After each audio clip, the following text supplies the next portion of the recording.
Hæ, ég heiti Óli og ég er 10 ára. Mér finnst gaman að spila, ég spila oft við fjölskyldu mína og vini. En það er bara eitt vandamál. Mér finnst stundum, eða eiginlega bara alltaf,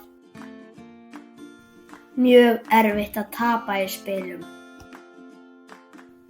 Þegar ég tapaði var ég alltaf mjög reiður, segi ljót orð og ryk í burtu. Mamma segir mér að það sé eðlilegt að vera pínufúll þegar maður tapar. Enda finnst engum gaman að tapa. En það sem sumir kunna betur en aðrir er að stjórna viðbrögðum sínum þegar þau tapa. Og það er eitthvað sem ég þarf að æfa mig í. Því ég heyri stundum í krakkanum í skólanum segja að ég nenni ekki að spila við Óla, hann verður alltaf svo reiður. Mér langar ekki að vera svona. Mér langar að krakkarnir vilja spila við mig.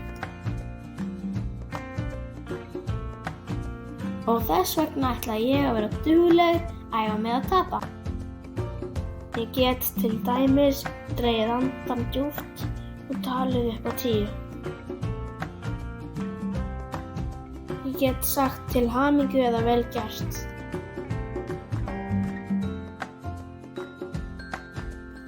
Ég get gengið rólega í burtu í staðinn fyrir að rjúka í burtu.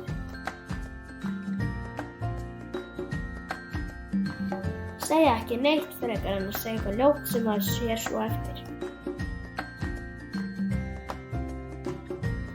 Allt þetta hjálpar til. Og svo fór ég að æfa mig. Ég spilaði mjög oft með mömmu. Við spiluðum á spil. Við spiluðum fótbolta og við spiluðum hafnabolta og ég æfði mig að samgleðjast öðrum.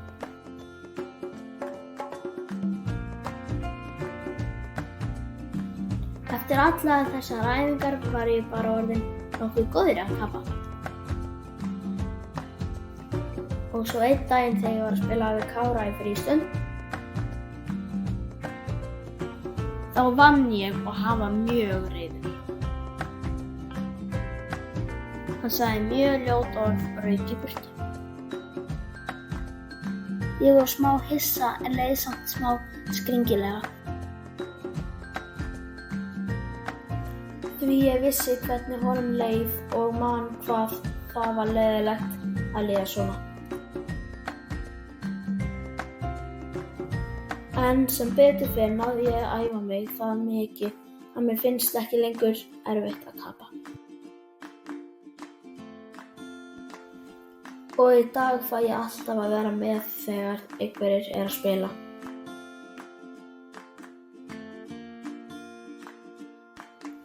Ef þér finnst erfitt að tapa þá mæli ég með að pröfa aðferðirnar sem ég nota því þær virka svo vel.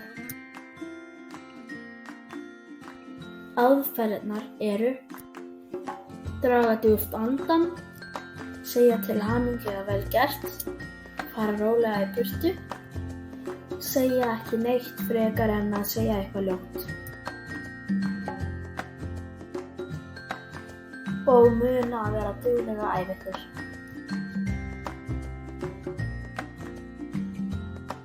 Ég vona að ykkur gangi jafn vel og mér og munið að æfingin skapar meistarann.